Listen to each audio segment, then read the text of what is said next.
On va commencer dans très très peu de temps. J'ai invité ici le Dr Désiré Kundapuro pour nous faire sa présentation. Elle est spécialiste, je rappelle, spécialiste en esthétique dentaire et spécialiste en esthétique du sourire. Sous vos interventions, s'il vous plaît. Le sourire, un art de vivre. Pourquoi un art de vivre? Le sourire est universel.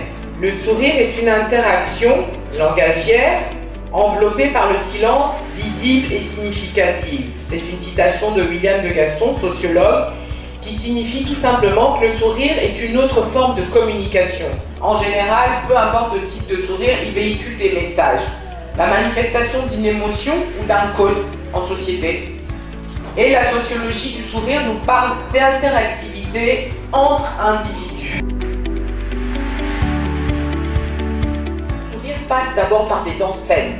Lorsque la dent commence à être infectée, lorsqu'elle commence à être attaquée, au mieux on a une petite carie, sinon des caries compliquées comme celle que je vous ai montrée. Au pire, on va vers les abcès dentaires et toutes les complications.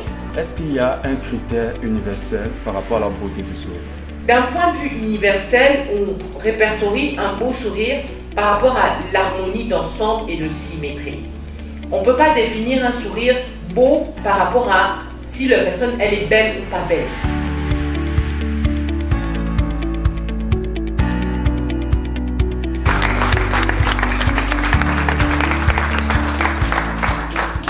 Je vais désormais les rappeler au deuxième panel.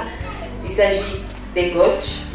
Lorsque quelqu'un ne sourit pas, quel qu'en soit le potentiel qu'il a, quelles qu'en soient les qualités dont il possède, il ne peut pas se déployer en fait. Alors comment on peut retrouver le sourire? Je donnerais une parole à retenir.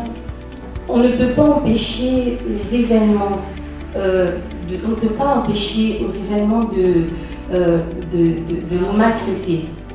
Mais on peut décider de l'impact de ces événements dans nos vies. Peu importe ce que vous traversez, peu importe ce que vous vivez, acceptez la douleur, acceptez la souffrance en se disant que le sourire arrive, cette joie lorsqu'on tient cet enfant qui pousse le cri pour dire « Voici je suis là, voici enfin je suis là ». Il faut pouvoir faire preuve de dépassement de soi pour poursuivre la relation de manière sereine. Le sourire, à ce moment-là, contribue à apaiser les tensions éventuellement ou à prévenir les conflits ou tout simplement à rassurer la personne en face de nous, à établir un lien de confiance parce que dans les relations interpersonnelles, le plus important, c'est d'établir et surtout de savoir préserver la confiance.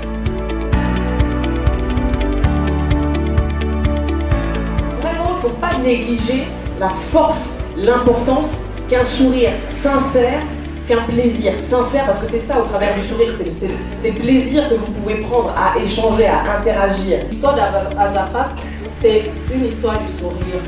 C'est parti avec le sourire et aujourd'hui, le sourire est un peu l'arme, entre autres, que j'utilise pour pouvoir amener, pour pouvoir guérir à ma manière ces personnes-là. Souris à la vie et la vie te sourira. J'ai appris cette phrase en vietnamien, en sri-lankais, en singapourien, en néo-zélandais, en langue maori. Et toutes ces phrases, j'ai partagé des émotions avec des belles personnes qui m'ont inspirée, qui m'ont marquée. On sourit et nos sourires sont devenus mécaniques. Mais un enfant, quand tu regardes son sourire, il est tellement radieux, tellement vrai, tellement pur qu'on a beaucoup à apprendre avec le sourire des enfants.